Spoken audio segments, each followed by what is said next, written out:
Siap Pak Daniel. Oke, makasih semuanya. Terima kasih Pak Daniel. Waalaikumsalam. Assalamualaikum warahmatullahi wabarakatuh. Dit, sampai jam berapa waktu? Waktu sampai jam 3, tapi mungkin kalau itu bisa kita perpanjang sih kalau yang lain masih itu. Kayaknya tanya jawabnya bakal panjang nih kayaknya ya, kalau masalah fungsional ya. Siap. Baik, terima kasih. Assalamualaikum warahmatullahi wabarakatuh. Selamat siang semuanya. Ini apologi di depan dulu nih. Koneksi saya kebetulan rada bermasalah ini, jadi kalau agak-agak nggak jelas, mohon harap dimaklum ya.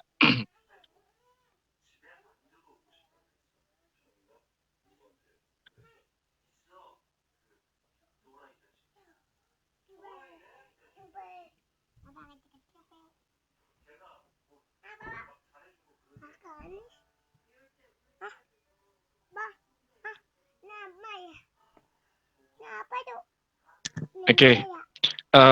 Agenda lanjutan hari ini kita bahas mengenai bisnis proses ya. Order fungsional untuk siklus procure to pay gitu. Jadi nanti kita coba wrap up bagaimana bisnis proses secara cycle, terus kemudian nanti saya akan coba demokan aplikasi yang sudah kami bangun gitu ya. Jadi nanti tolong diperhatikan juga, karena jujur secara apakah itu dia punya standar atau enggak, saya jujur udah lost track gitu. Jadi tolong diingat-ingat aja untuk ditanyakan nanti. Oh iya, kelihatan. Masa orang cantik kamu nggak kelihatan? Miring mah, kalau nggak langsung ke depan. Ya podo karo mau sing wingi Mbak Itis ngomong Sandra kok ayu lagi. Oh iya, ayu aneh ayu. Ditolong di remote. Oke, thank you.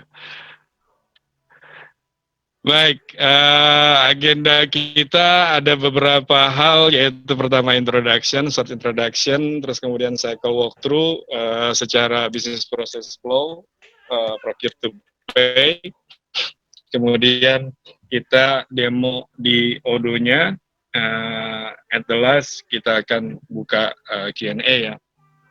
Introduction. Jadi konsultan Indonesia itu saya sebagai foundernya, kebetulan nih foto cuma satu-satunya, jadi di mana-mana warawiri nih foto. Kenapa? Karena kayaknya yang lebih keren nggak kelihatan perut saya maju gitu ini, jadi saya lebih pede dengan itu gitu. Jadi alasannya kalau ada yang nanya kenapa fotonya itu mulu gitu, di sitkom itu, di sini itu, di web kami juga itu gitu. Jadi kebetulan saya accounting graduate. Pengalaman sudah 23 tahun gitu ya, di ERP dari 2006, 2007, 2006 saya ikutan project di Raja Wali Nusantara, perkebunan yang di Cirebon itu perkebunan tebu. Terus sebelumnya juga saya di external auditor, pernah jadi user finance accounting, sampai jabatan finance director, pernah juga sih di perusahaan kecil startup security company gitu ya. Kemudian di Sisdur pernah sistem dan prosedur kaitannya dengan implementasi ISO 91, terus practitioner di 2007.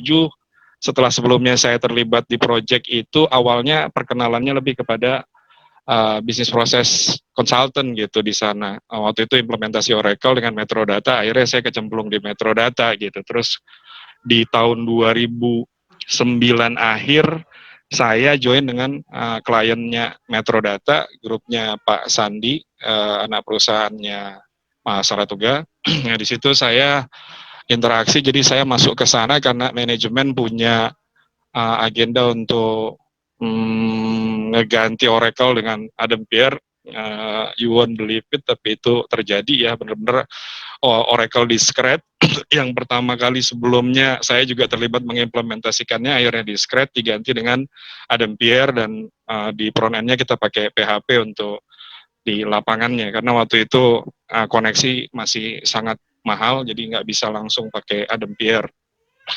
Kemudian selain Adam Pierre, saya dulu juga user di e-business suite ya, di Oracle.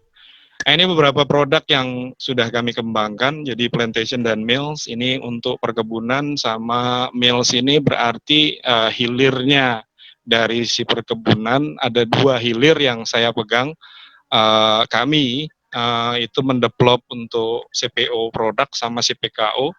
Kemudian kita punya modul yang small medium enterprise, ini untuk skala-skala yang kecil gitu, perusahaan kecil yang pengen punya aplikasi, tetapi dari sisi pricing ya bisa masih terjangkau sama mereka, cuma capability gitu, powerful gitu.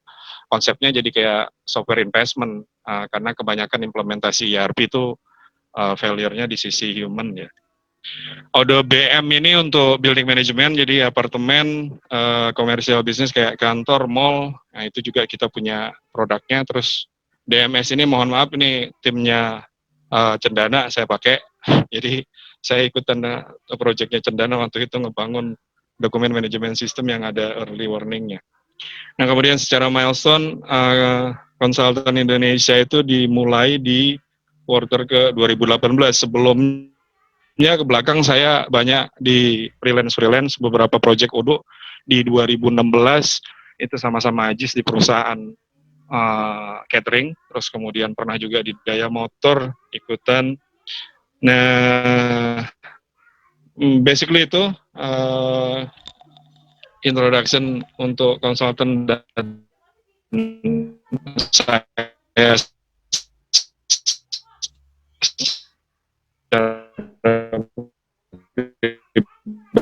tadi saya juga di grup Odoi.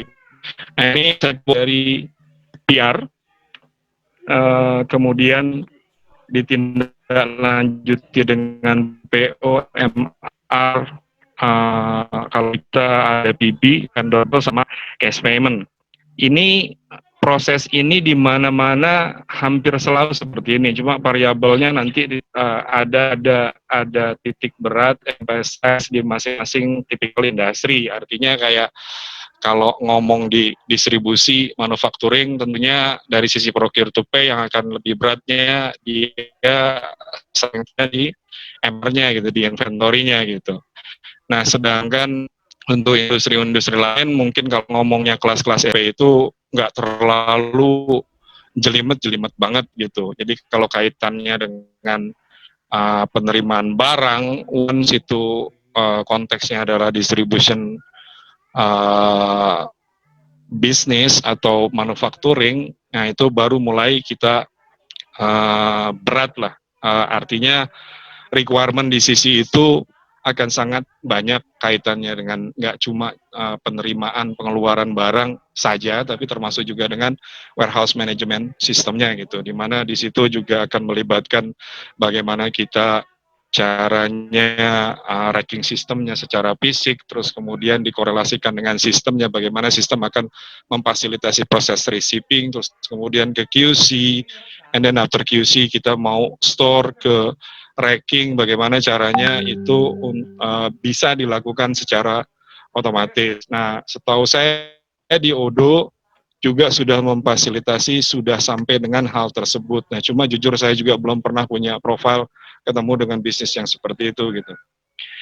Nah, kemudian variabelnya paling nanti di MR ini ada add to asset, jadi kita sudah bikin mekanisme yang PR aset itu kalau di Odo kan secara default naiknya tuh dari vendor bill, kita mention aset kategori gitu, itu mekanisme kita ngakuin penambahan aset gitu. Nah di kami dimungkinkan untuk adanya penerbitan PR terlebih dahulu gitu.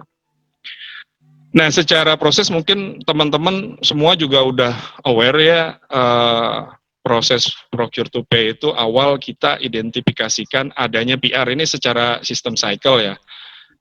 Sebelumnya biasanya kalau kita bicara masalah bisnis plantation misalkan, sebelum dia mengenerate PR biasanya ada kebutuhan barang dari sisi user mau ngeluarin pupuk misalkan. Ketika dia akan mengeluarkan pupuk hari besok misalkan, di hari ini dia udah prepare tuh kebutuhannya. Yang dia akan mintakan ke gudang akan bilang bahwasannya pupuk yang tersedia bisa jadi tidak mencukupi untuk kebutuhan dia karena karena udah di-reserve sama divisi lain atau departemen lain gitu ya.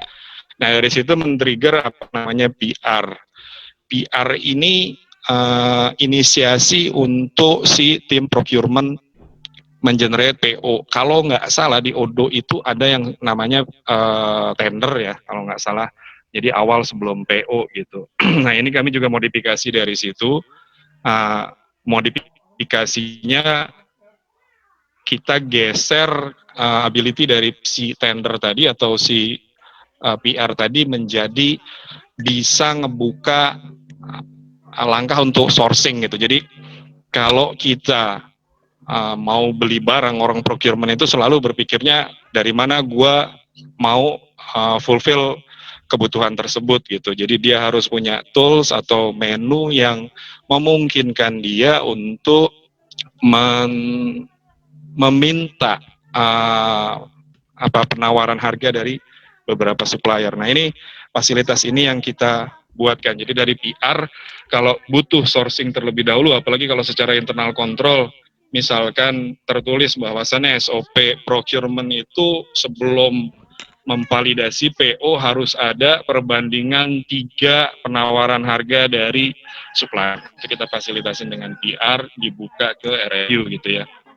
At the end RFQ jadi PO juga gitu. Nah di sini mungkin ada beberapa fasilitas yang gampang sebenarnya. Artinya kalau beberapa PR dijadikan satu RFQ atau beberapa PR di combo menjadi satu PO atau mau di split, bisnis proses seperti itu yang kita sudah develop gitu, dan teman-teman saya yakin juga nggak akan susah untuk mendevelop itu. Nah kemudian dari RFQ atau langsung PR ke PO terbitkan ke vendor. PO ini secara bisnis bisnis proses ya, atau legal business aspek ya. Ini sifatnya kesepakatan antara pihak penjual dan pembeli bahwasannya mereka berkomitmen untuk membeli item-item barang yang didetailkan di dalam PO line tersebut. Semua persyaratan termasuk promise delivery date harus sampai kapan gitu. Quantity, spesifikasi, dan persyaratan yang lain yang diwajibkan harus dipenuhi oleh vendornya. Simple sebenarnya, cuma kadang-kadang ini jadi kita miss gitu kebanyakan. Kenapa? PO is just a PO, paper yang nggak berkekuatan hukum apapun. Tapi kalau dulu sebelum zaman milenial sekarang, waktu zaman saya jadi auditor tahun-tahun 96, 97, 98 itu PO itu banyak yang pakai materai gitu. Nggak tahu kalau sekarang kayaknya saya udah jarang menemukan orang pakai PO ada materainya kecuali oil and gas gitu. Itu masih mungkin.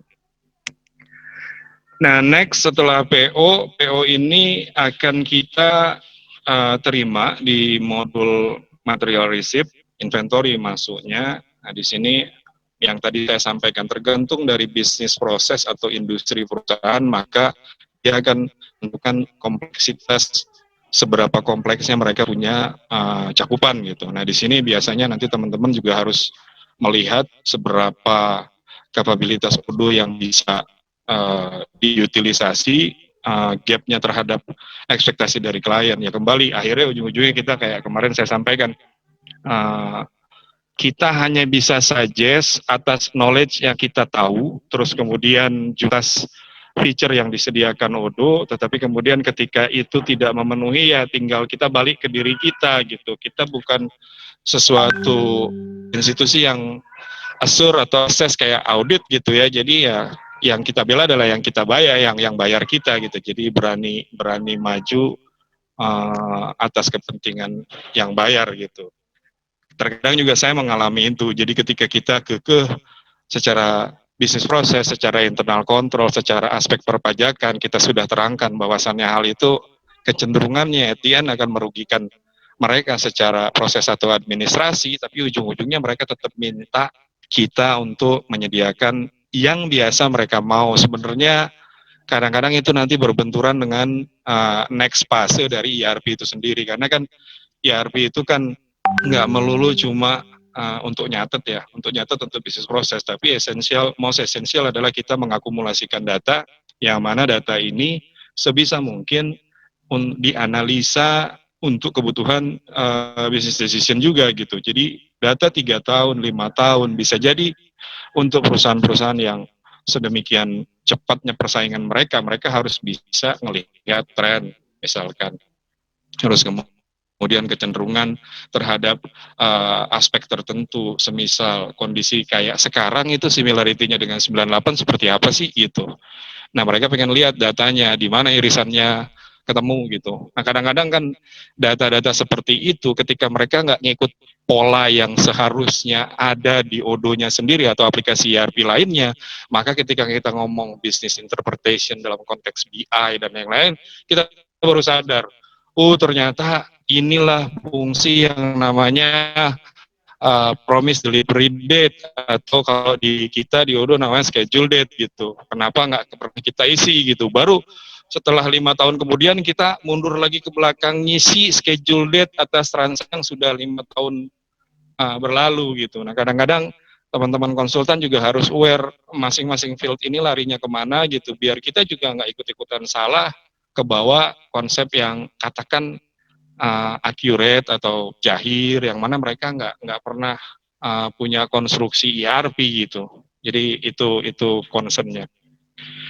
Nah, dari IMR ini sudah mulai nih, saya ada nulis blog, Pak Daniel bolak-balik ngomong masalah Udemy, terus juga Pak Agung waktu itu nyarankan saya untuk bikin buku, tapi jujur waktunya yang belum ada karena saya terlibat juga dengan delivery project gitu ya, jadi ya tapi pelan-pelan saya coba bikinkan, mungkin ini bukan promo tapi ya mudah-mudahan juga berguna untuk teman-teman sharing knowledge apa yang saya tahu gitu. Terus kemudian di situ saya coba tuangkan konsep-konsep secara bisnis proses dari seluruh keseluruhan end-to-end-nya yang saya ketahui gitu.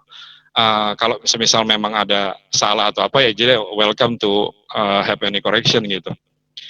Nah, dari MR secara accounting, kalau kita bicara zaman accounting package dulu, MR itu begitu kita nerima barang, orang gudang akan ngasih dokumen penerimaannya ke accounting, which is sebelumnya juga orang accounting sudah nerima PO-nya gitu. Jadi orang accounting ketika nerima dokumen penerimaan barang, dia akan nyari penerimaan barang ini atas dokumen PO yang mana gitu ya.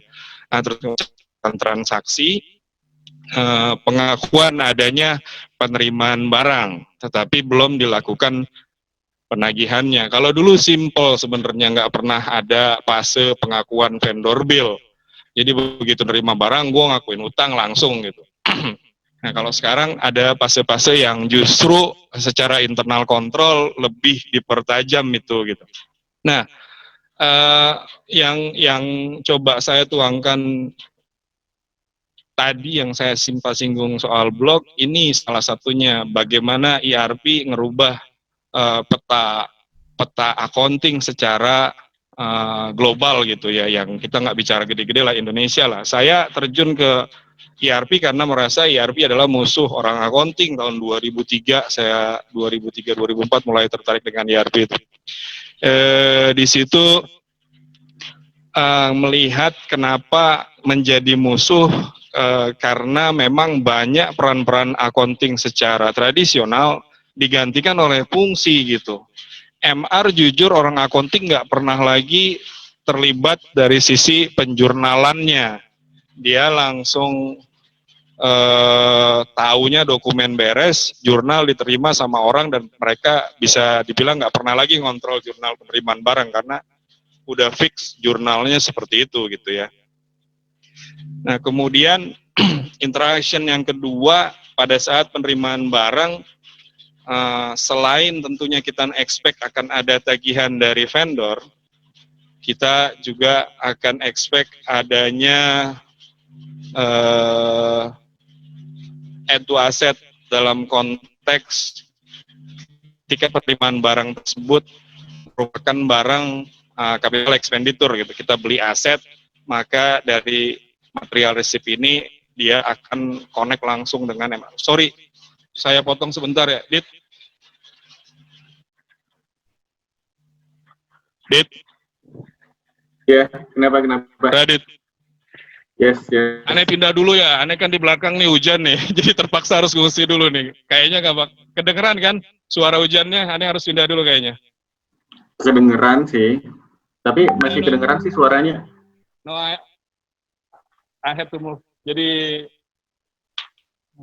gua bawa ke ini dulu deh, ke dalam.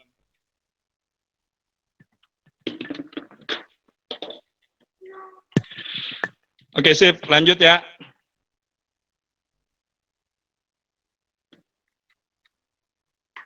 Lanjut. Oke, tadi sampai add to asset. Ketika dia material receipt-nya adalah aset type, maka next-nya adalah kita meregister penerimaan barang tersebut ke aset gitu. Nah, subjek di sini yang belum tercover sama Odo itu masalah starting date dari penyusutan ya. Ada beberapa perusahaan yang menerapkan receiving date sebagai awal dari argo jalan untuk penyusutan. Biasanya kita ngomongnya kalau di Oracle ada satu konsep di bawah 15, di atas 15 gitu. Jadi kalau aset itu digunakan di bawah 15, dari tanggal 1 sampai tanggal 15, maka penyusutannya dihitung di bulan tersebut. Tetapi jika di tanggal 16 ke atas, penyusutannya ikut di bulan berikutnya. Nah itu saya belum melihat ada di Odo. Kemudian penentuan digunakannya itu sendiri. Jadi ada isu kapan dia mulai digunakan, apakah pada saat serah terima atau ketika si vendor menyerahkan ke kita aset tersebut, maka sudah layak disebut sebagai penggunaan. Nah itu masing-masing teman-teman tinggal ngeliat aja atau balikin responnya ke klien, bagaimana mereka mau punya kebijakan untuk menentukan kapan saat penggunaan dan yang lain-lain. Nah kemudian next-nya adalah MR ke vendor bill. MR ke vendor bill. Vendor bill ini adalah proses di mana si supplier itu secara resmi mengakui bahwasannya kita berhutang ke mereka atas serah terima barang atau serah terima jasa gitu ya. Di sini ini secara legal aspeknya sudah ada bentuk invoice, sudah ada bentuk faktur dan yang lain-lain. Jadi kalau secara teori akuntansi kita mengakui suatu transaksi itu harus ada ukuran yang andal gitu. Kalau teman-teman yang dari accounting atau ekonomi mungkin pernah dengar yang namanya ukuran andal itu menentukan karena seperti apa ya, salah satunya itu invoice gitu. Jadi kita menentukan bahwasannya kita berhutang ketika invoice sudah datang ke kita. Itu sangat-sangat andal karena sudah ada klaim dari kedua belah pihak. Nah, secara ERP juga sebenarnya pengakuan accrual basis tidak dilakukan di saat penerimaan barang ini ngasih jeda buat orang keuangan argonya nggak di saat penerimaan barang gitu. Meskipun kadang-kadang ada orang yang ngirim hari itu juga invoice-nya langsung datang gitu. Tapi kan kita kecenderungannya penerimaan di jurnal debit, terus kemudian kreditnya adalah unbilled invoice gitu. Hutang sementara yang belum difaktur katakan. Nah itu sebenarnya harus tidak berpengaruh ke cash flow-nya adalah kita punya jeda waktu argo jalannya ke vendor itu startingnya adalah pengakuan vendor bill, invoice-nya gitu. Dari vendor bill kayaknya nggak terlalu banyak kami melakukan customisasi. Nah nanti yang ada customisasi itu kita di cash payment itu kenapa? Karena ada beberapa yang dulu sempat ada di 8, di atas 8 kok tiba-tiba hilang. Jadi kebetulan saya pakai di 8 terus ke 10. Di 10 nggak ada bisnis proses pembayaran yang mekanismenya ngambil satu payment untuk beberapa invoice dari satu vendor gitu. Itu hilang sama sekali. Nah, itu kita adain kembali gitu ya. Oke, enough untuk cycle walkthrough-nya. Jadi more or less sekali lagi procure to pay prosesnya seperti itu. Jadi dari mulai procure, inisiasinya kapan dia beli, terus kemudian RFQ, paling nanti kita antisipasinya seberapa fleksibelnya kita bisa buka itu ke beberapa vendor, itu tuntutannya. Terus kemudian PO harus bisa mengkombinasikan beberapa RFQ dikombinasikan menjadi satu PO, karena kadang-kadang kan konteksnya ada beberapa PR datang dari beberapa cabang yang jual satu tempat. Nah, kita harus mampu untuk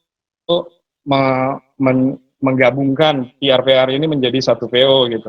Kemudian dari PO ke MR, catatannya tadi tergantung dari bisnis proses di mana klien kita punya engagement atau fokus industrinya di mana, itu akan menentukan seberapa banyak variabel yang jujur kalau udah ngomong inventory, kita ngomong distribusi, manufacturing, malah distribusi yang lebih ribet menurut saya gitu.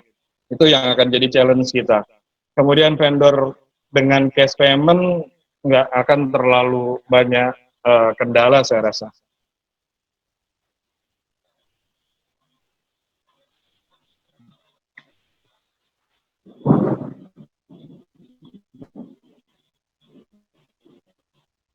Oke, kita sekarang masuk ke demo untuk application-nya. Jadi saya pakai yang small medium enterprise punya gitu ya. Kita pakai versi yang 10. Jujur saya belum bisa move on ke versi di atasnya karena satu, keterbatasan waktu juga. Kalau setiap ada versi kita harus upgrade kapan jualannya gitu, karena tim kami juga masih limited. Terus kemudian juga saya mengantisipasi info yang menyampaikan bahwasannya 14 katanya akan ada perubahan ORM baru, jadi saya pikir kenapa buru-buru nunggu 14 aja gitu. Tapi so far kita merasa comfortable dengan versi 10 ya, beberapa klien kita juga base-nya di 10 gitu.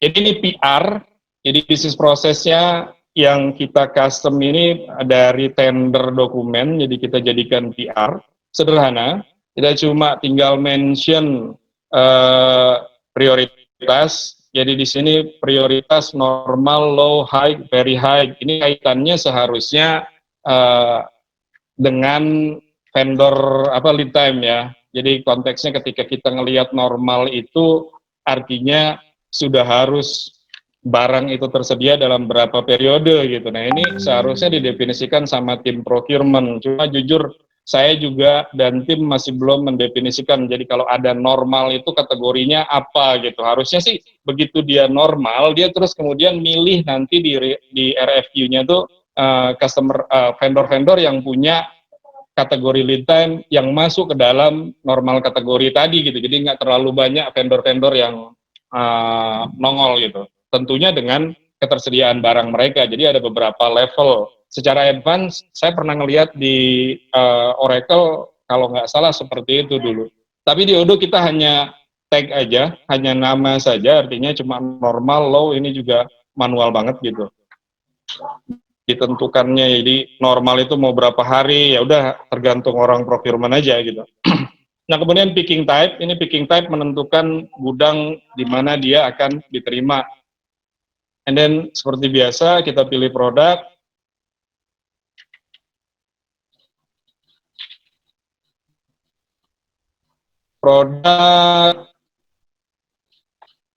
Kemudian schedule date, 1 minggu setelahnya. Nah ini kalau misalkan kita udah otomatisasi, harusnya normal ini akan mendefine schedule date gitu ya. Kemudian kita save.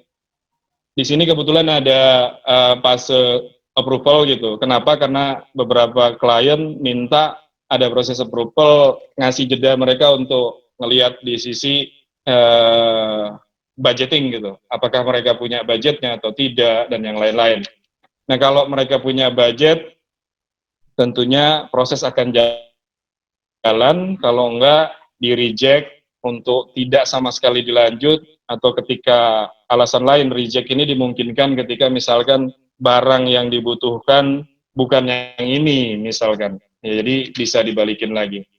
Saya asumsikan di approve. Dari sini ada dua opsi, ada create RFQ atau create purchase order. Saat kita create RFQ, di sini kita punya opsi beberapa vendor. Jadi kita bisa masuk ke beberapa vendor untuk create RFQ. Nah, RFQ ini murni cuma minta respon ya. Jadi kita prosesnya meminta mereka untuk submit ke kita quotation punya mereka atas barang yang kita butuhkan gitu. Nah, pada saat RFQ ini kita sebar ke mereka, tentunya nanti mereka akan feedback gitu. Jadi pada fase di mana kita sudah kirimkan ke mereka, ini kita masih pakai Odoo punya stage status RFQ send, dan ketika mereka balik dengan kemudian kita edit, kita sesuaikan dengan orang dari mereka, misalkan kita save, terus kemudian yang satunya lakukan yang hal yang sama juga.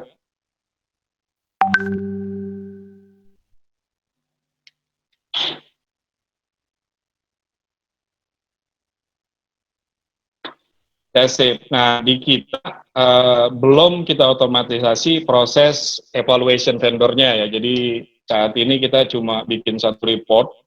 Jadi ada yang namanya price approval request. Kalau kita generate, dia akan mengenerate perbandingan harganya. Q010.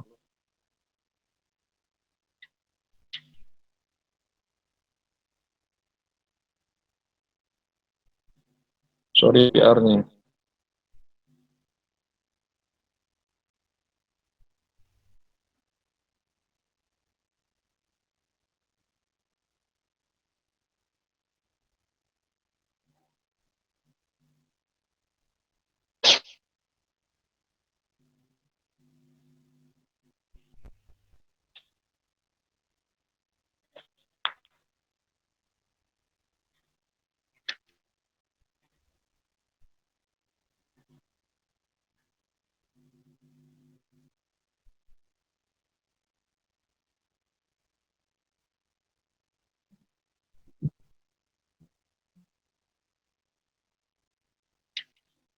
Nah ini, jadi mereka masih comfortable dengan reporting saja, karena waktu itu kita minta custom, nggak mau mereka.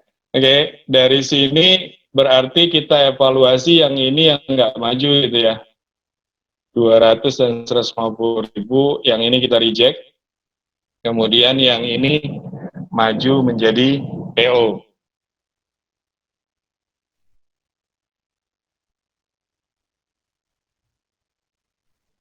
Nah, ini jadi PO. Tinggal ini referensi mereka punya RFQ nomor berapa, kita isi. Kemudian teksnya jika ada, tetap, berarti kalau enggak dihilangkan gitu ya. Terus mungkin yang juga banyak dibutuhkan, karena kita belum teknologinya belum teknologi paperless ya, orang Indonesia masih pengen ngelihat hard copy, pun untuk konteks-konteks yang voucher yang tidak perlu atau dokumen yang nggak perlu sama sekali gitu. Jadi kita bikinkan, terus kemudian save and then confirm order. Nah, kalau dari sini udah tahapannya sama aja. Jadi kita bisa shipment, receive product, atau dari modul inventory ya. Nah, di sini kebetulan juga mereka pakai serial number. Nah, serial number, kayaknya kemarin ada pertanyaan terkait serial number ya.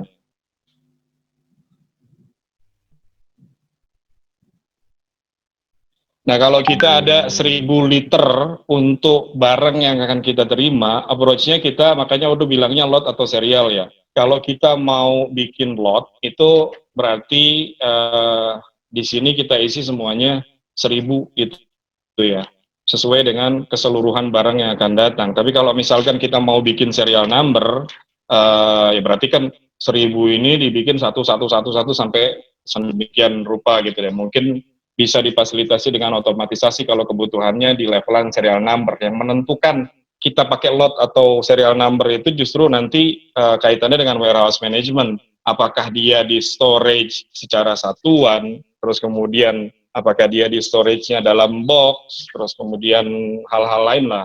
Tergantung juga kita punya fisik secara warehousing sistemnya seperti apa gitu ya.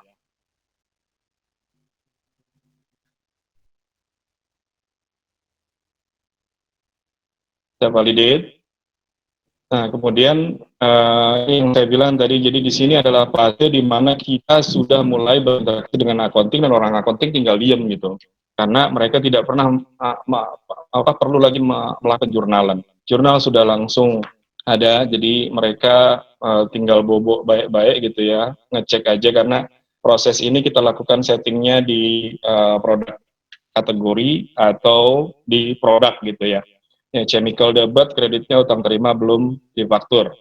Nah, next, dari PR ini kita masuk ke accounting untuk pengakuan pembeliannya, invoice-nya. Base-nya kita bisa langsung dari PO-nya itu sendiri.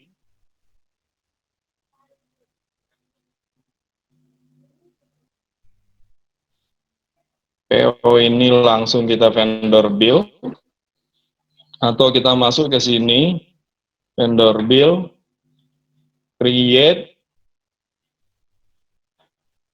DHL, vendor reference, misalkan tagihan mereka berapa.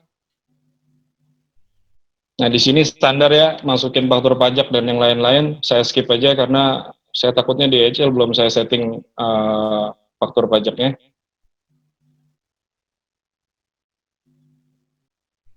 Bill date-nya tanggal hari ini katakan 165 juta, save. Kemudian validate. Ini juga sama, jadi accounting udah nggak perlu lagi melakukan proses jurnal, kita cek jurnalnya. Ini jurnalnya ada utang terima barang belum difaktur, di debit yang tadi di kredit, terus kemudian ada pengakuan PPN masukan pada utang dagang pihak ketiga. Nah, itu untuk proses accrual basisnya. Jadi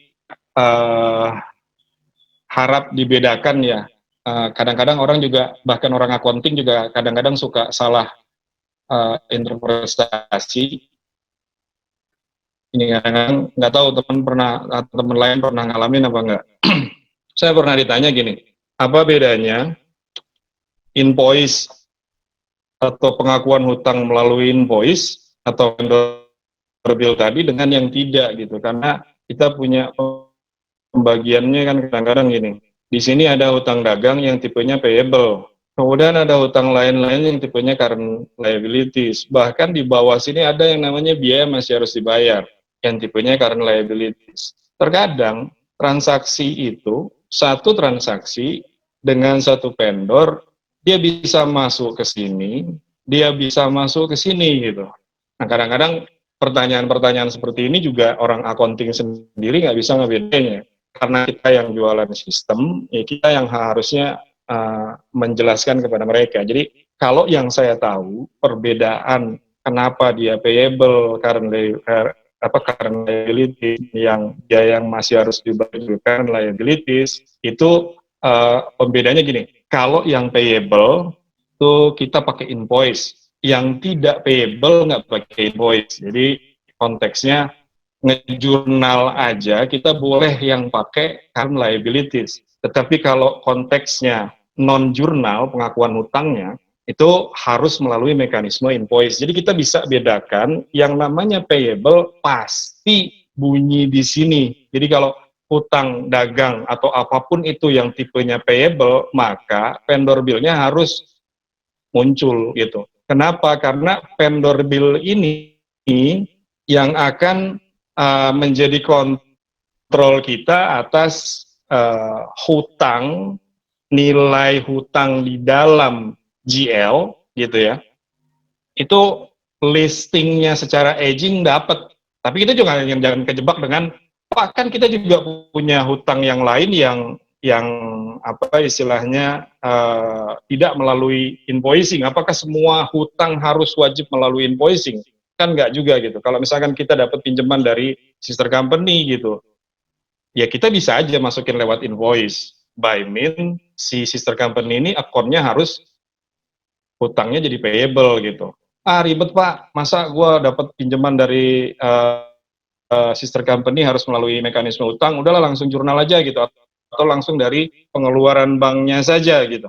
Ya makanya itu kita bedainnya antara payable dengan current liabilities. Pembedanya adalah setiap payable atau receivable maka sub ledgernya, kalau payable berarti vendor bill-nya harus nongol secara level detail invoicing-nya. Tetapi kalau current liabilities, Anda nggak perlu nongol di vendor bill, meskipun kalau nggak salah secara scriptingnya Odo default ya, dia ngambil aging itu termasuk yang ini gitu. Which is kalau saya minta tim technical saya untuk ngerubah scripting di agingnya tidak termasuk yang ini, karena fasilitas Odo dimungkinkan untuk naikin accrual dan mention partnernya siapa aja itu di levelan GL pun bisa gitu. Nah, itu perbedaannya. Kemudian atas vendor bill yang tadi, yang 165 juta itu, kita melakukan proses yang tadi saya sampaikan, custom itu ada vendor payment yang view-nya kita bisa mengenerate payment, send payment, terus kemudian partner kita pilih di HL, payment jurnal kita pilih pembayaran dari rekening mana gitu ya. Ini saya kosongkan terlebih dahulu, oke, nggak masalah. Kemudian register date-nya tanggal sekarang misalkan. Nah di sini saya ambil yang konsep yang ini di Daya sebenarnya, nggak tahu Pak Maizar ada apa enggak. Di 8 juga ada, di Daya masih ada gitu. Jadi kita klik invoice, dia nongol keseluruhan outstanding atas vendor DHL gitu. Jadi kalau misalkan kan kita selalu yang namanya korporasi, kemarin juga disinggung sama Pak Daniel dengan mekanisme standarnya Odo gitu ya. Nah cuma kami agak rubah seperti ini. Nggak selalu kita bayar berdasarkan satu invoice atau satu vendor bill, kemudian register payment. Mereka kadang combine gitu. Jadi kami fasilitasinya seperti ini. Jadi kalau ya mau bayar yang tadi berarti cuma tinggal klik di full payment-nya, kita klik full payment, maka dia akan mengalokasikan secara otomatis 165 juta. Nah pun kalau misalkan kita mau partial shipment, berarti kita, partial payment, berarti kita cuma tinggal entry di sini saja gitu, 150 juta. Payment difference 150 juta. Ya, ini misalkan tetap full payment,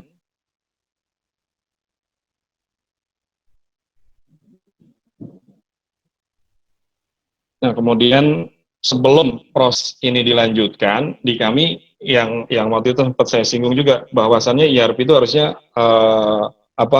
work with the system gitu. Jadi prosedur work with the system. Jangan sampai ERP itu tugasnya hanya mencatat saja gitu. Tapi kalau bisa internal kontrolnya itu jalan gitu. Ini sebenarnya main something juga, bahwasannya dia dokumen itu dalam satu draft, post-it, reconcile, dan confirm itu juga merepresentasikan proses evaluasi atau kontrol yang diimplementasikan oleh klien kita. Jadi saat fase draft ini kita juga sudah fasilitasin dengan dokumennya, jadi mereka bisa print untuk kemudian mereka tanda tangani, karena kebanyakan SME masih requestnya ini ya, jadi mereka minta dokumen basah gitu. Ini juga mereka kemarin requestnya begini, udah langsung ada jurnalnya. Dan kita confirm, kemudian validate, baru dia post it. ya. Dan jurnal itemnya, jurnalnya utang dagang pada bank. Nah, itu saja pemaparan dari saya, karena kita juga sudah dari awal tadi walkthrough cycle-nya mulai dari PR atas kebutuhan barang yang dibutuhkan oleh user, terus kemudian procurement melakukan sourcing, PO, material diterima oleh gudang. Oh iya, sorry, saya belum kasih lihat yang aset ya. Mohon maaf, aset saya pakai yang di demo plantation, karena yang di SMA mereka belum diinstalkan, belum sempat saya instalkan. Oke, purchase, Dit masih ada waktu kan, Dit? Masih. Oke, misalkan kita bikin purchase request. Nah, ini kemarin bahasan yang operating unit ya. Oh, Pak Setiadi yang nggak ada ya. Dia nggak ikutan di sini. Oke, operating unit ini untuk ngebedain cabang ya.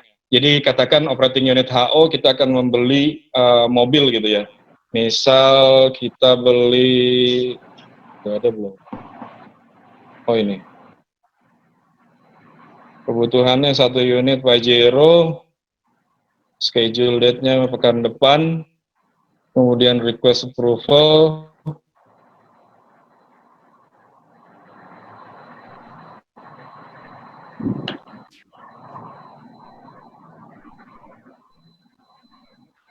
create PO,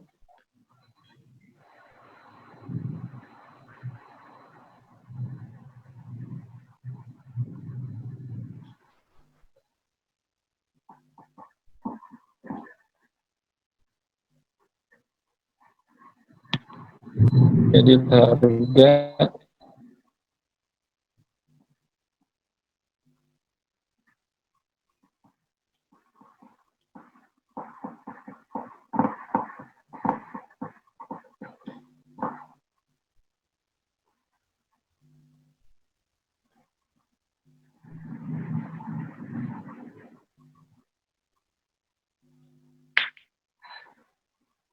kita terima asetnya,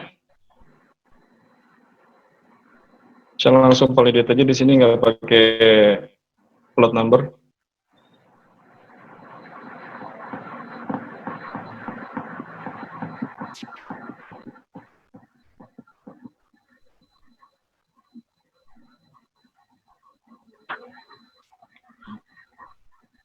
Ada permintaan juga Bang, habis ini katanya Mohon maaf, untuk koneksi aset rada lemot bisa ya. sampai dispose sama penjualan juga. Untuk aset, Gimana? katanya Hah? untuk aset ada yang request di grup minta sampai ke dispose-nya juga atau jual. Oh, Jadi dijual. sampai depresiasinya habis, nanti di dispose gitu. Oke. Mudah-mudahan udah bisa ya. Ini jurnalnya, jadi kita staging ke aset clearing, kemudian pada hutang pembelian belum difaktur, jadi nggak langsung ke inventory, kita bikinnya ke aset clearing. Nah, kemudian mekanisme pengeluarannya kebetulan di plantation itu mereka punya yang namanya SB.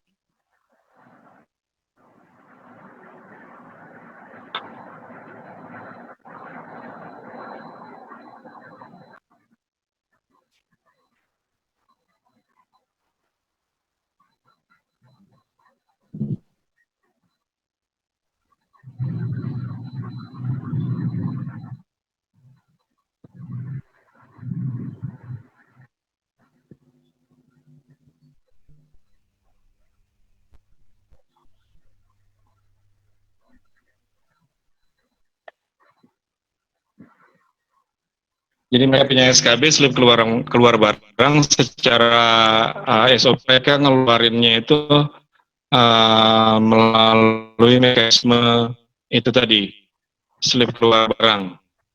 Jadi kita create slip keluar barang. Nah, kalau di kebun dia nempelnya aset itu siapa PI-nya gitu ya, kita nggak perlu isi.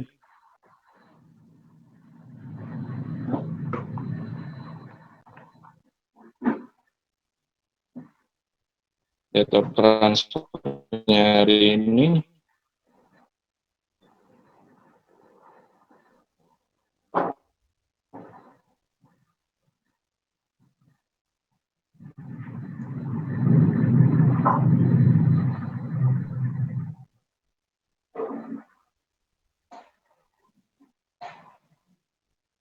Ini wajib isi karena request dari industri sawit. Jadi mau nggak mau balance sheet item pun harus ngisi tipe lokasi.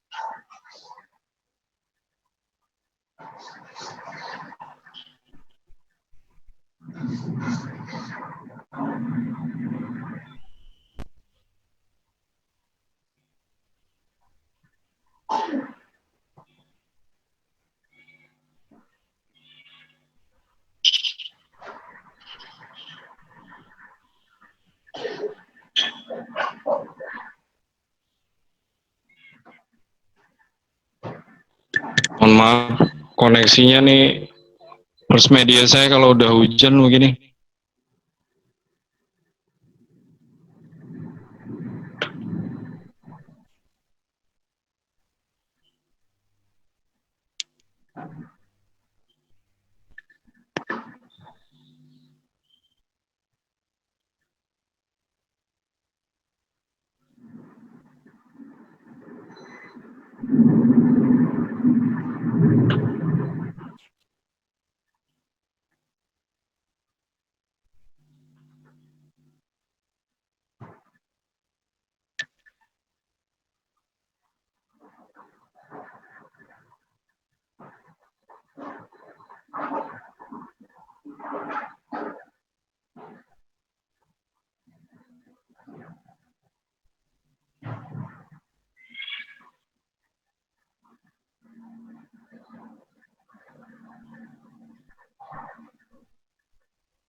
Sorry belum gue receive ya.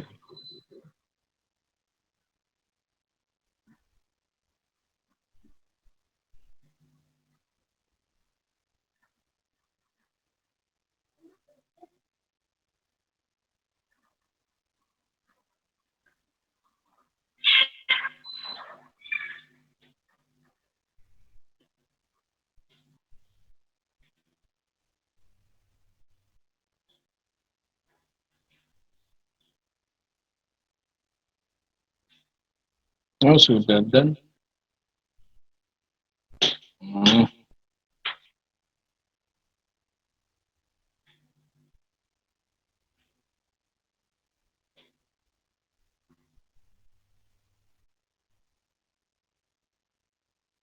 salah gudang.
Ini jurnalnya matiin yang tadi asset clearingnya.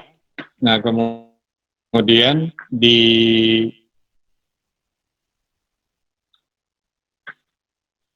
accounting-nya kita melakukan asset addition berdasarkan SPK yang SKB yang tadi.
Ini bisa diotomatisasi tapi belum, karena kemarin mereka minta ada penambahan yang dilakukan manual. Harusnya enggak. Harusnya dia langsung create aja.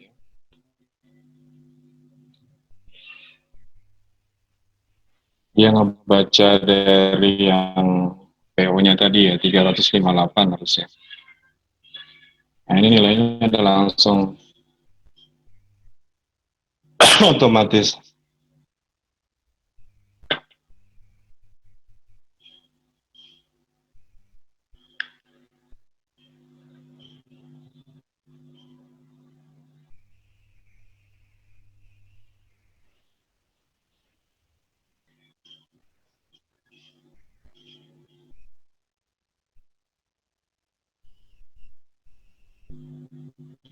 Nah, ini 358.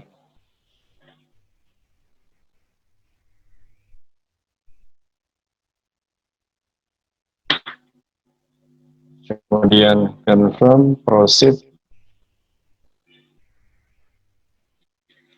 Nah, sell or dispose kita udah ada, cuma jujur kemarin masih ada salah dari sisi pengakuan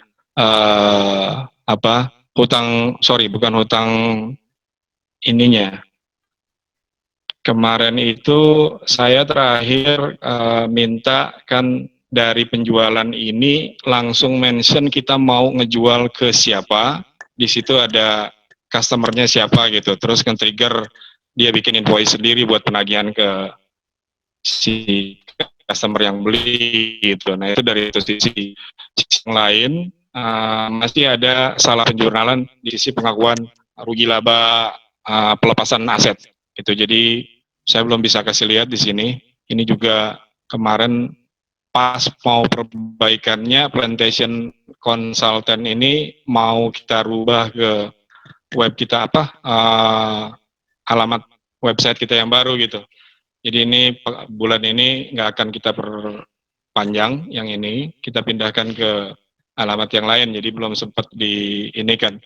Mungkin nanti untuk yang aset sell or dispose konteksnya di kesempatan lain saya coba demokan, tapi itu juga udah jadi satu bisnis proses yang wajib ya ketika kita maintain aset itu harus bisa nge-sell atau nge-dispose gitu. Kalau dispose berarti nanti semua nilai tercatat dilempar ke rugi laba gitu ya. Kalau sell berarti kan harus ada perbandingan nilai tercatat book value dengan nilai yang diterima dari penggantian atau penjualannya tersebut disajikan sebagai laba atau rugi penjualan aset. Itu mohon maaf, jadi saya belum bisa demokan karena daripada nanti saya demokan malah error-error, saya bingung jujur karena saya bukan orang teknikal jadi nggak paham. Saya rasa dari saya untuk sesi hari ini cukup sampai di sini untuk overview procure to pay-nya. Monggo silahkan floor-nya saya serahkan ke Radit lagi. Assalamualaikum warahmatullahi wabarakatuh. Waalaikumsalam warahmatullahi wabarakatuh. Terima kasih banyak Bang Nendi atas ilmunya, banyak banget ya. Tadi ada beberapa custom, memang bisnis proses yang di tiap perusahaan beda-beda. Kalau kita sendiri kadang-kadang cuma ngikut best practice yang udah pernah kita lakuin. Mungkin kalau Bang Nendi udah pengalamannya lebih banyak lagi nih, udah 23 tahun, jadi banyak yang kita pelajarin dari sini. Ada beberapa pertanyaan juga dari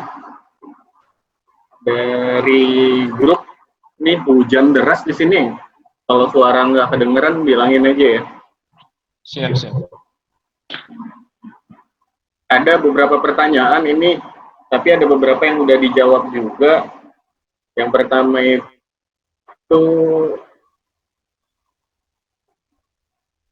masalah apa ini? Tender PO leader-nya. Vendor PO header-nya. Warnanya kecil ya, bentar ya.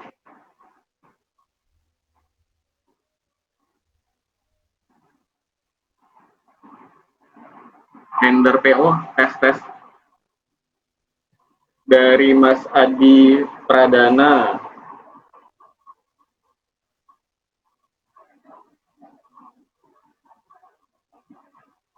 Apakah Odo bisa memutuskan source-nya dengan parameter yang telah di-set terkait bidder mana yang diambil dan kuota arrangements-nya? Ini custom itu ya? Itu kayaknya aneh nggak bisa jawab, Dit. Kayaknya lebih baik ente atau Pak Bunid yang jawab itu. Atau Pak Daniel. Iya, kalau setahu saya Pak, itu kita harus custom dikit Pak di Odo. Itu kayak di Accurate ya, fiturnya ya. Header apanya sih? Jadi itu kayaknya sih kalau Anda nangkepnya kayak tender gitu. Jadi ada tender, nanti tendernya itu ada beberapa RFQ. Dari RFQ itu mana yang lolos, mana yang enggak, tapi parameternya udah di-set. Oh, itu bisa pastinya. Konteksnya yang kemarin yang kita sediakan, sebenarnya gue mau ngarah ke arah sana. Jadi ada parameter-parameter yang misalkan kita ngomong best price, ya kan? Ini 1, 2, 3 pemenangnya. Jadi dari sisi price, si A, si B, si C. Tapi dari sisi lead time, kemudian si D, ABC ya. Si C, si B, si A gitu. Terus kemudian kolom sebelahnya lagi itu siapa ya, itu tinggal di custom apakah melalui reporting atau mau mekanisme yang langsung sistemnya yang ini kan gitu memproses. Kemarin tuh gue mau ngarahin ke sana, kendalanya satu, user nggak bisa mendefinisikan dia punya kerangka seperti apa. Kenapa? Karena ini perusahaan grup yang udah pakai ya. Jadi ujung-ujungnya ketika kita bilang yang paling baik secara harga adalah si A, pun dengan lead time yang lebih baik juga dia juga masuk gitu, tapi keputusan bisa ke grup sendiri gitu. Jadi akhirnya mereka mintanya Excel, kemudian Excel itu ditandatangani sama direksi yang memutuskan gitu. Itu sih. Tapi kalau untuk perusahaan-perusahaan yang sudah istilahnya bener lah secara proses good governance-nya, ya pasti bisa. Yang lain pernah ngalamin mungkin untuk bikin kustomisasi di sisi evaluasi tender tadi? Ada beberapa klien sih memang malah ada yang sampai ke tender management. Jadi otomatis sistem milih harga terendah atau gimana dulu. Udah lama sih dulu di Proxy. Bisa sih, sangat dimungkinkan. Tapi memang sangat bisa. Kalau Odo sebenarnya itu sangat fleksibel. Jadi memang fitur default itu nggak mengcover semuanya. Tapi untuk di custom itu sangat-sangat mudah. Tadi kan udah diajarin juga sama Pak Daniel tuh cara custom yang simple, dan nanti juga ya sebenarnya Odoo hampir bisa semuanya kalau mau dibuat seperti yang diinginkan, cuma harus ada konsultan yang mengerti juga apa yang dibuat. Nanti kan kalau yang dibuat itu udah nggak standar, sayang juga nggak kepake kan. Betul. Yang lain mungkin ada pertanyaan di sini selain yang di teks ini kayaknya. Bunhin di unmute dulu katanya. Oh iya, bentar, sorry. Wait.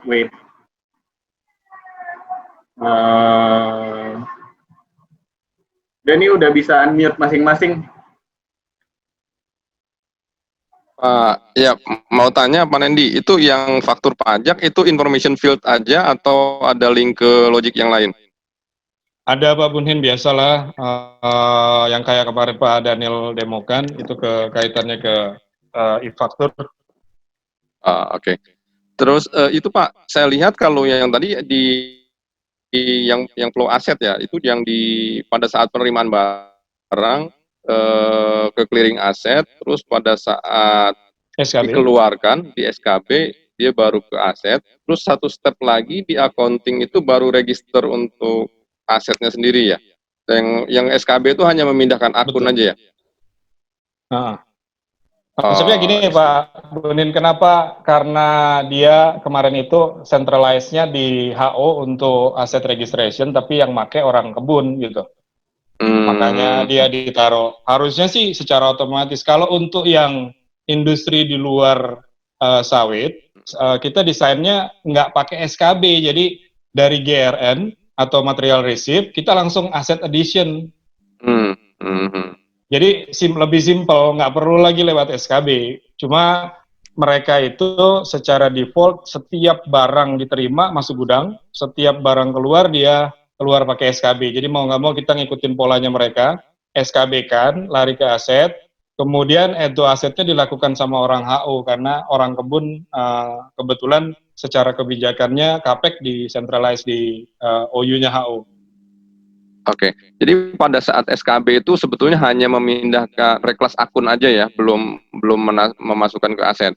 Belum ada hitung-hitungan penyusutannya dalam hal ini. Jadi itu resikonya kalau misalkan reklas akunnya pindah bulan, repot. Tapi mereka udah notify sih. Waktu itu kita sarankan jangan pakai SKB, tapi mereka berbenturan dengan SOP bahwasannya setiap barang keluar dari gudang harus pakai SKB Pak katanya. Ya sudah, asal mereka aware resiko dari sisi ketika mereka penerimaannya atau serah terima dilakukan dari gudang dengan user di akhir-akhir periode, ada kemungkinan asetnya dilakukan bulan berikutnya gitu. Ya, memang ada positif dan negatifnya, cuma negatifnya kalau dia lewat.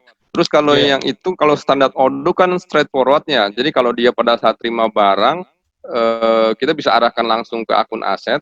Terus pada saat bill-nya divalidasi, register depresiasinya langsung dibuat kan gitu. Betul. Ini kemarin mekanisme yang kita fasilitasi karena mereka punya SOP juga dari sisi aset purchase itu harus melalui PR. Kenapa? Karena PR ujung-ujungnya akan lari ke cash flow, cash forecasting, terus secara budget consumption juga dari PRPO gitu ya, kontrolnya. Jadi mereka masuk dalam satu streamline business process PR semuanya gitu. Oke. I see Pak. Thank you Pak. Sami-sami Kobun. Ada pertanyaan lagi nih satu nih. Apakah bisnis proses sebagai distributor cukup aman atau valid dengan portal vendor ataupun customer? Jadi dari pihak penjual atau pembeli bisa sinkron valid baik dari receiving, utang, dan piutang. Oke. Ini maksudnya cukup aman dari sisi apa Pak? Dari sisi security kah? Atau dari sisi finance dan lain-lain? Bisa dijelaskan nggak? Mungkin yang nanya nih Pak Imam Miftahudin, mungkin bisa saya unmute. Bentar ya. Gimana Pak Imam? Ya, Assalamualaikum. Halo Pak Radit, Pak Nandi. Ada sih. mau lebih menanya ini sih, sebenarnya kita mau mensimpelkan operasional, jadi secara paperless juga kita harus bisa meminimalisir, secara flow bisnis juga kita coba pengen memfasilitasi vendor sama customer, kita bisa melihat semua transaksi yang kita keluarkan atau kita terima gitu loh. Jadi kira-kira kalau memang pengalaman Pak Nendi sendiri, kalau memang ada validasi kayak model kayak kemarin Pak Nendi bilang sampai ada matre segala macam, nah itu coba mungkin secara digital itu sekarang udah bisa aman belum ya? Maksudnya Jadi kalau misalkan nanti valid, maksudnya gini, ya lebih dari apa namanya jurnal juga cocok. Jadi penerimaan barangnya kita valid, yang dia order dan yang kita kirim valid. Terus jadi secara hutang kan kita tampilkan di portalnya vendor, ya berarti itu kita sudah dibayar ini loh. Jadi dia pun bisa ngeliat datanya, gini kita validin. Lalu dari segi customer, piutangnya juga bisa di-valid itu datanya. Oke, kalau saya tangkap berarti Pak Imam lebih bertanyanya ke arah internal control gitu ya. Apakah bisa di-accept atau tidak kita mekanisme yang paperless tersebut gitu ya? Iya.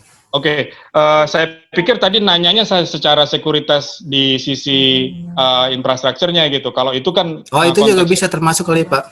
Nah itu nanti di teman-teman yang punya technical knowledge yang bisa ngasih referensi mungkin gitu, ngasih gambaran. Kalau saya lebih ke sisi internal kontrolnya, konteksnya gini, ketika Bapak punya sisdur yang menyatakan bahwasannya Bapak menerapkan kebijakan paperless, kemudian penterjemahan dari paperless-nya Bapak itu termasuk Bapak punya portal yang ABCD-nya tuh detail Pak. Jadi detail itu kenapa? Karena audit harus punya walk through proses buat ngetes Bapak punya proses itu secara sistem sudah di-secure atau belum gitu. Misalkan dengan adanya digital signage, signature gitu ya.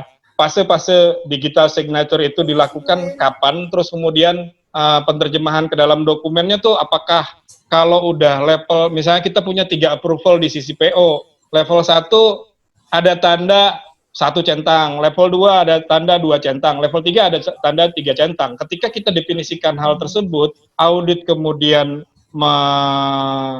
mengkonfirmasi hal tersebut ada di dalam sistem kita, harusnya accepted. Mekanisme itu selama kita definisikan, tinggal audit kebanyakan ngomongnya nanti dari sisi sekuritas secara sistem. Bagaimana Anda menjaga hal kayak begini? Bagaimana Anda memagari aspek yang lain gitu? Itu nanti akan dipertanyakan sama mereka. Tinggal secara sistem kita menjelaskan mereka bahwasannya hal itu sudah tercover. Sistem dokumentasi paperless bisa dilakukan, Pak. Kita sih pengen ikutin flow-nya seperti kayak B2B ya, bisnis to bisnis kayak si Matahari, Carrefour segala macam. Kita kan selama ini kan ngelihat apa orderan dia, kita selalu validasi di situ. Nah, kita pun pengen feedback sebaliknya seperti itu gitu loh. Bisa aja, jadi secara digital kita record juga. Saya tahun 2012 itu kebetulan masih kerja di perusahaan, itu auditor waktu di Adempier itu datang ketika kita bilang kita pakai Adempier dan PHP waktu itu untuk ngehandle plantation bisnisnya. Mereka tuh spend time dengan kami, kebetulan kami yang punya bisa dibilang tanggung jawab atas sistem ya. Waktu itu kami di cost control gitu. Mereka minta diajarin flow proses gitu ya. Terus kemudian mereka come up dengan pertanyaan-pertanyaan. Bapak caranya men-security flow di sini seperti apa gitu. Nah, kita kasih mereka instruction yang kita sediakan ke mereka, ke karyawan kita tentunya untuk mengontrol satu proses. At the end, si kantor akuntannya tuh punya kertas kerjanya sudah di dalam Excel, dia cuma punya screen capture aja gitu. Jadi bukan paperwork yang biasa auditor punya lagi gitu. Jadi dia udah juga ngikut sistem digital gitu. Plus mereka juga nurunin sisanya juga, Pak.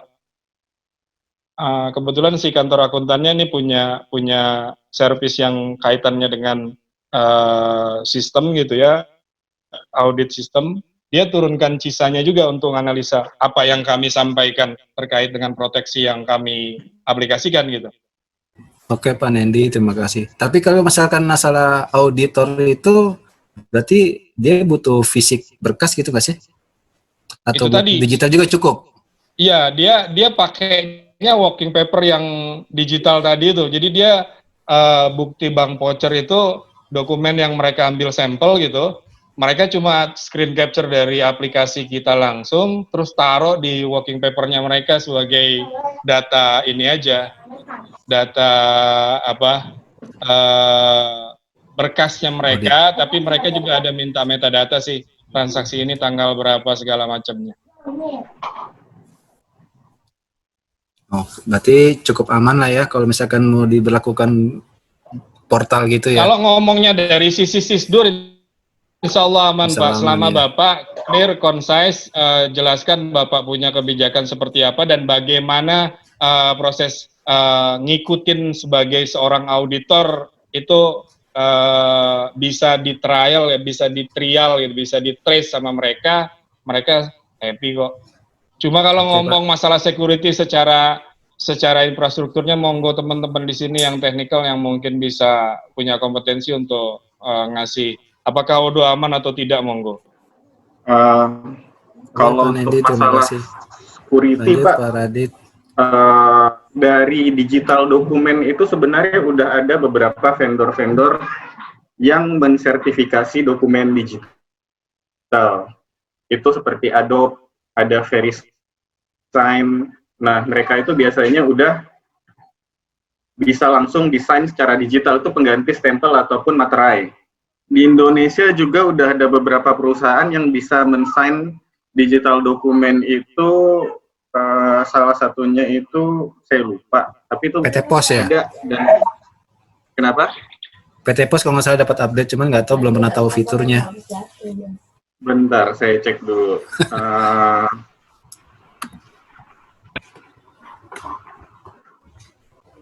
Itu namanya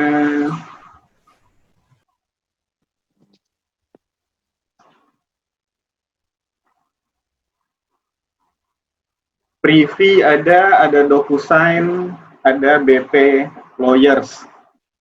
Nah, itu dokumen-dokumen mereka itu udah dipakai di perbankan dan udah valid secara hukum. Jadi secara hukum juga udah sah dari sisi dokumen.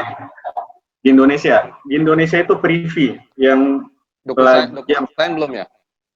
DocuSign itu kayaknya bukan Indonesia ya, tapi di sini dia udah ada Indonesianya. Cuma yang resmi dari pemerintah yang udah diakui di hukum Indonesia itu baru Privy. How to spell apa? Privy. PR, Panda, Romeo, India, Vespa, Yankee.id. Privy ya. Iya, nah itu dia udah punya dokumen digital yang secara hukum sah sama kayak materai. Tapi nanti kalau mau dibawa ke pengadilan, misalnya ada case, harus beli materai lagi. Iya. Jadi cuma bayar doang gitu, bayar biaya materai. Tapi secara legal entity dokumennya udah sah.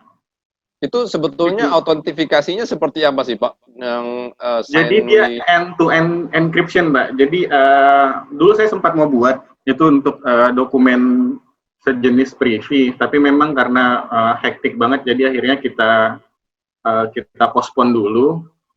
Itu dari sisi Bapak punya stempel sendiri misalnya nih, punya sertifikat. Kayak sama seperti sertifikat SSL, Bapak punya public key sama private key. Nah, key-nya itu Bapak simpan di device Bapak dan itu orang nggak ada yang tahu. Nanti key-nya itu dipakai untuk memverifikasi apakah dokumen yang Bapak buat itu valid atau enggak. Jadi memang kalau key-nya bocor ke tempat lain ya pasti bisa diduplikasi nanti dokumennya. Karena yang DocuSign itu saya pakai itu dia nggak pernah kita boleh bilang nggak pernah disuruh setup key atau apapun begitu. Kesimpan di software ya Pak? Oh, software dia ya? Software dia. Jadi dia simpan di Christopher Reja. Memang ada beberapa, kemarin itu preview juga sebenarnya masih kurang valid juga untuk dokumennya kalau kita ngecek ya kemarin ya. Jadi ada mekanisme yang salah yang mereka lakukan. Ya, soalnya so far itu saya belum pede juga, maksudnya karena kita tidak seperti nggak punya kontrol apa-apa juga gitu. Iya, Nggak tahu tapi yang itu preview, dokumennya yang preview belum pernah nyoba. bisa divalidasi, Pak. Nanti di tempat lain itu bakal kelihatan itu dokumennya Bapak yang buat atau bukan gitu. Nanti bisa divalidate sama dia. Oh, Jadi misalnya Bapak ngirim dokumen PDF ke saya, ntar saya bisa cek di PDF ini dokumen ini beneran dari Pak Bunhin atau bukan gitu. Dan ada perubahan di jalan atau enggak. Nah, kalau preview itu metadatanya dihilangin dari dokumen aslinya kemarin itu. nggak bisa dicek dong kalau itu ya. Iya. Tapi preview udah divalidasi oleh pemerintah, sah juga secara hukum. Ini ada pertanyaan tadi, Mas Jonan mau nanya katanya, mungkin bisa di unmute. Assalamualaikum. Waalaikumsalam warahmatullahi. Saya kalau Bang Nendi yang ngisi materi, kalau nggak aja merasa rugi. Oh, mantap.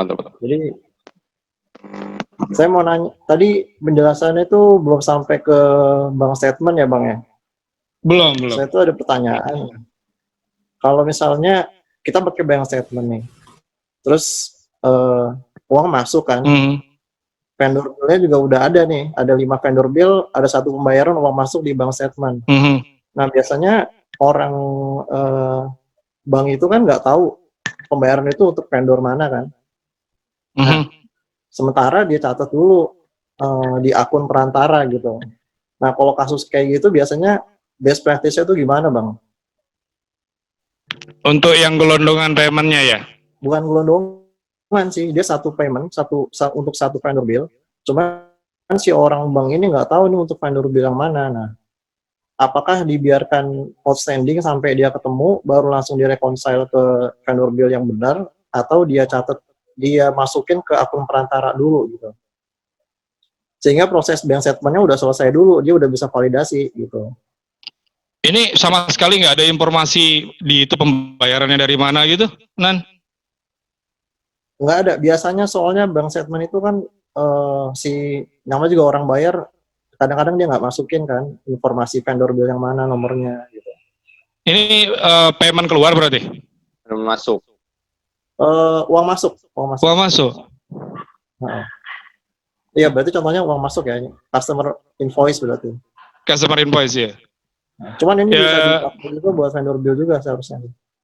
Nah kalau kayak begitu sebenarnya KPI dari orang keuangan pada saat dia menerima transferan dia harus identifikasi konteksnya ini dari mana pertamanya. Bank harusnya punya informasi penerimaannya dari mana. Nggak mungkin nggak Lanan. Nomor rekeningnya. Ya artinya ini pembayaran masuk ini dari pertama pihak mana. Nah, kemudian orang keuangan bisa kemudian setelah tahu ya tindak lanjuti. Kalau kayak begitu sistemnya ya nggak bakalan bisa kita mengidentifikasikan ini atas mau kita alokasikan ke payment atau AR yang mana kan repot kita. Berarti kalau kayak gitu kasusnya seharusnya si orang bank itu orang yang menerima pembayaran dia harus tahu ya pembayaran untuk invoice yang mana. Iya, karena kalau KPI orang AR, dia itu seberapa cepat dia bisa nagih AR yang outstanding. Jadi kalau misalkan pengalaman dulu ketika kita punya anak buah ER gitu, mereka itu motivasinya setiap hari dia harus nagihkan AR kita yang outstanding.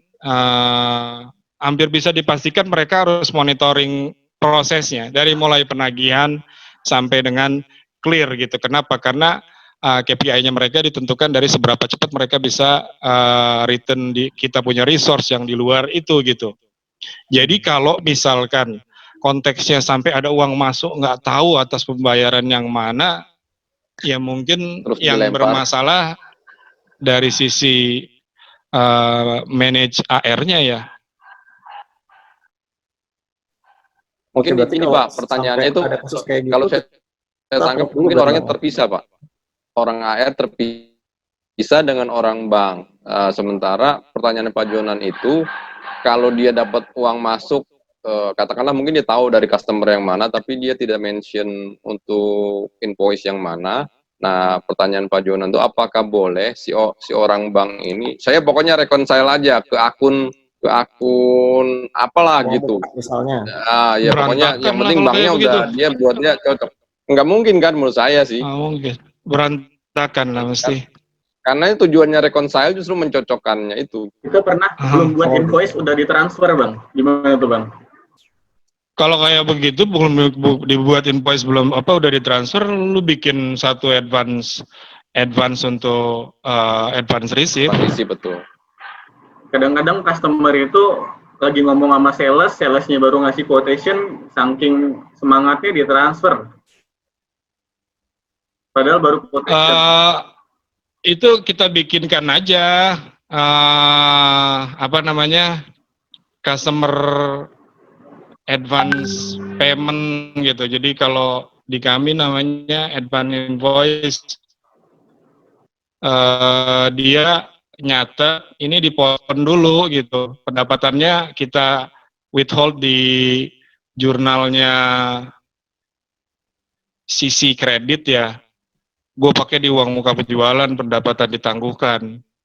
Ini mekanismenya ke sana. Kalau memang kita tahu ini AR atas invoice dari customer kita ya, which itu informasi dasar yang harus didapatkan orang AR. Lu penerima nggak sampai itu, ya lu ngapain gitu. Konteksnya ke situ. Jadi ininya sudah kita booking sebagai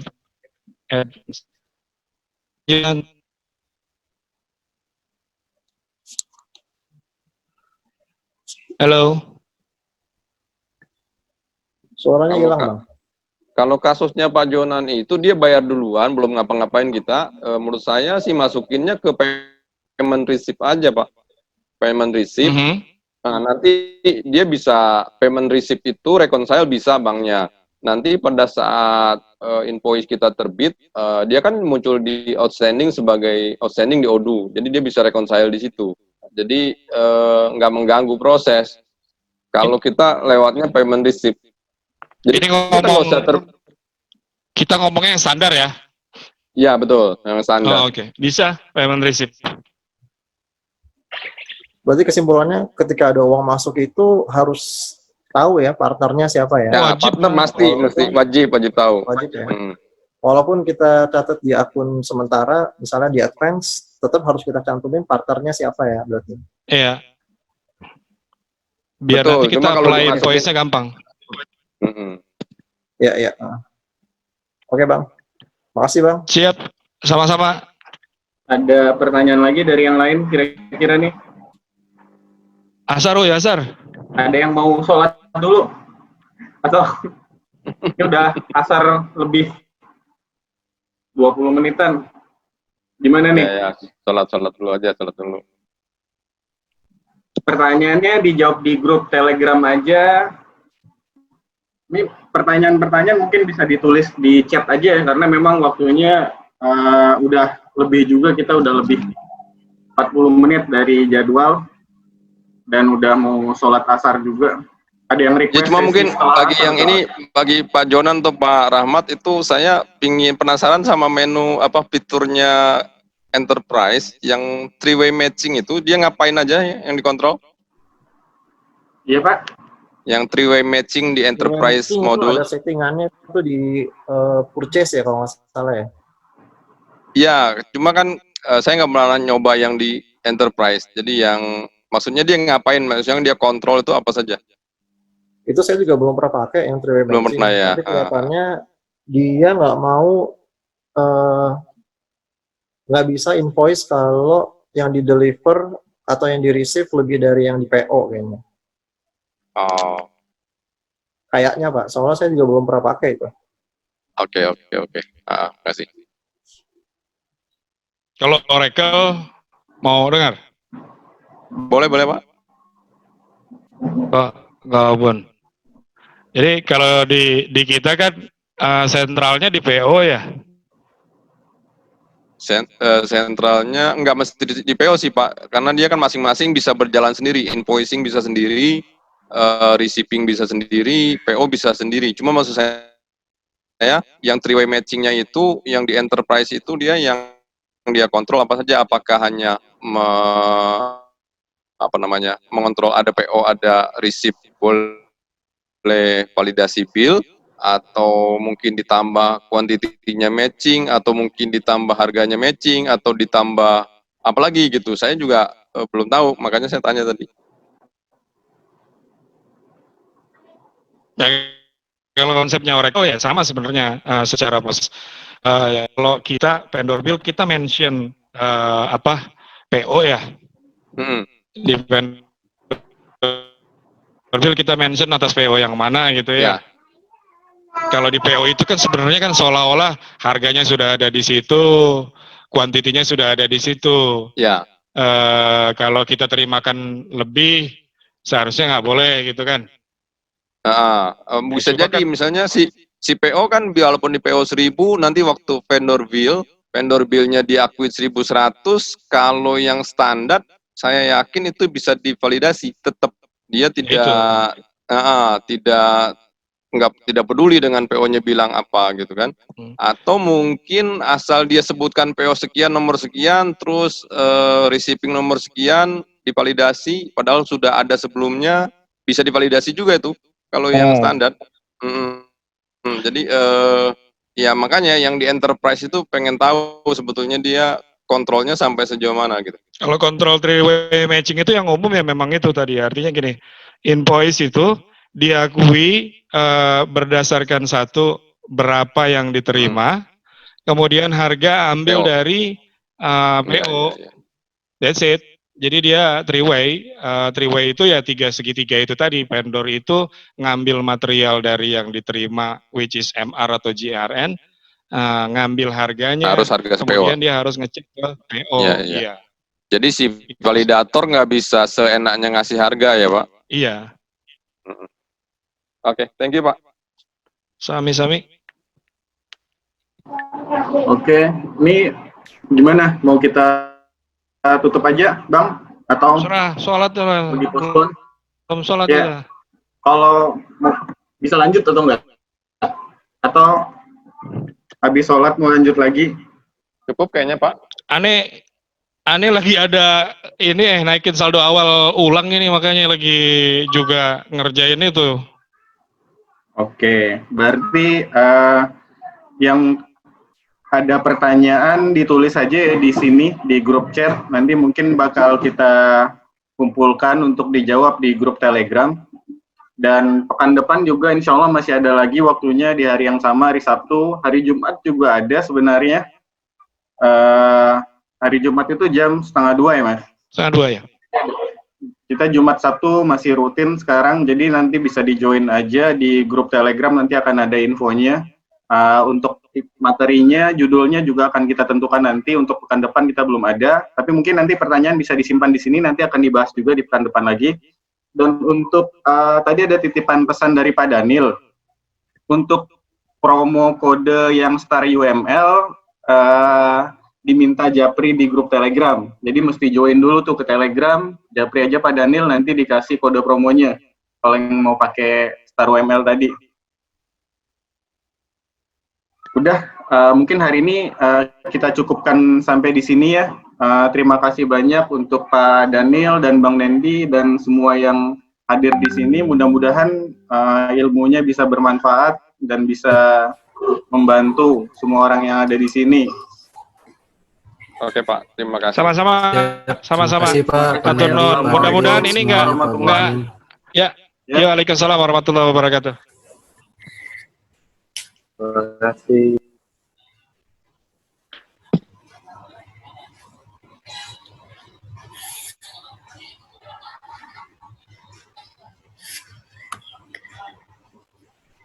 Untuk pertanyaan bisa ditulis di chat aja ya. Ini bakal dibuka terus sampai ketutup sendiri semuanya. Kalau yang mau nanya nanti bakal didokumentasikan di grup Telegram.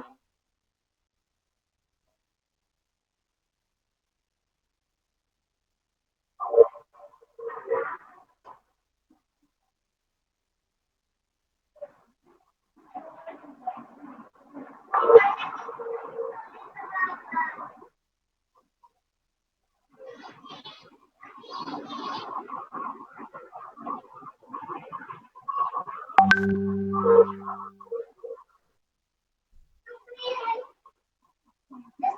ya.